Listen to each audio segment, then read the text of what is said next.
क्या कभी आपने किसी चीज के लिए बहुत मेहनत की हो, अपना 100% दिया हो और फिर भी नतीजा वैसा ना मिला हो जैसा आप चाहते थे? वो एहसास जब दिल भर आता है लेकिन आंखों से आंसू भी नहीं निकलते। कभी कभी जिंदगी हमसे हमारी उम्मीद से ज्यादा इंतजार करवाती है और वही इंतजार हमें बना भी देता है। यह कहानी है एक पाकिस्तानी नौजवान अहमद की, जो दरियाए चिनाब के किनारे बसे एक छोटे से गांव में रहता था, जहां सुबह मिट्टी की खुशबू से शुरू होती थी और शामें मेहनत की थकान से ढलती थीं।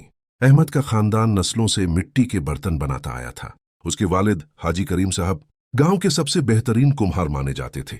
उनके हाथों में जैसे मिट्टी भी सुकून महसूस करती थी। लेकिन अहमद, उसके सीने में ख्वाब बहुत बड़े थे।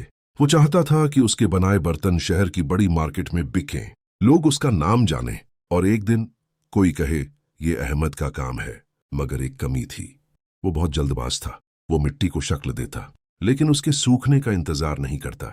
उसे लगता अगर आज नहीं बेचा तो मौका चला जाएगा, और फिर वो कच्चे बर्तनों को भट्टी फर्नेस में डाल देता। सुबह जब भट्टी खुलती तो उसके सपनों की तरह बर्तन भी टूटे मिलते, कहीं दरार, कहीं रंग खराब और कहीं पूरा का पूरा बर्तन बिखरा हुआ। एक दिन उसने गुस्से में कहा, अब्बा, अगर मैं इंतजार करता रहा तो मंडी निकल जाएगी। हाजी करीम साहब ने उसे देखा, हल्की सी मुस्कान के साथ बोले, बेटा, मिट्टी सिर्फ वक्त की बात सुनती है, जल्दी करोगे तो टूट जाएगी। गांव में सालाना मेला आने वाला था, जहां सबसे बेहतरीन हुनरमंद को इनाम मिलना था। अहमद ने ठान लिया, मैं 100 बर्तन बनाऊंगा। लेकिन उसके वालिद ने धीरे से कहा, 100 नहीं, 10 ऐसे बनाओ जो कायम रहे। अहमद ने बात नहीं मानी। एक ही रात में 20 बर्तन भट्टी में डाल दिए। सुबह दरवाजा खुला और अंदर सिर्फ टूटी हुई उम्मीदें थीं। उस दिन पहली बार अहमद चुप था, गुस्सा भी था और टूटन भी। उसने पूछा, इतनी मेहनत के बाद भी मैं नाकाम क्यों होता हूं? वालिद ने उसके कंधे पर हाथ रखा और कहा, ताकत रफ्तार से नहीं, सब्र से आती है। मेले के दिन अहमद ने देखा कि उसके वालिद के स्टॉल पर सिर्फ 3 सादे बर्तन रखे थे। न कोई सजावट, न कोई शोर, लेकिन लोग उन बर्तनों को हाथ में लेकर उनकी मजबूती और खूबसूरती की तारीफ कर रहे थे। उस रात अहमद सो नहीं पाया। उसने खुद से कहा, मैं जीतने की कोशिश करता रहा, सीखने की नहीं। उस दिन के बाद सब कुछ बदल गया। उसने पूरा महीना लगाया, सिर्फ कुछ ही बर्तन बनाए, लेकिन हर लम्हा सब्र के साथ, हर दरार को समझते हुए, हर रंग को महसूस करते हुए। जब उसके वालिद ने वो बर्तन देखे तो उनकी आंखों में चमक थी।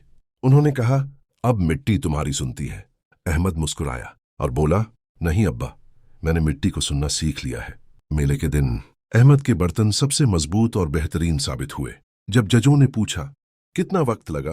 अहमद ने गहरी सांस लेकर कहा, जितना मैं नहीं देना चाहता था उससे ज्यादा। और उस साल अहमद को बेहतरीन कारीगर का इनाम मिला।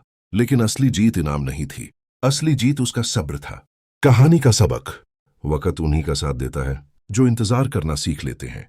जल्दबाजी सिर्फ मिट्टी को नहीं, इंसान को भी तोड़ देती है। सब्र का मतलब कुछ न करना नहीं है, सब्र का मतलब है सही काम को तब तक करते रहना जब तक वो फल न देने लगे। जैसे बीज एक रात में दरख्त ट्री नहीं बनता, वैसे ही मजबूती भी वक्त लेती है।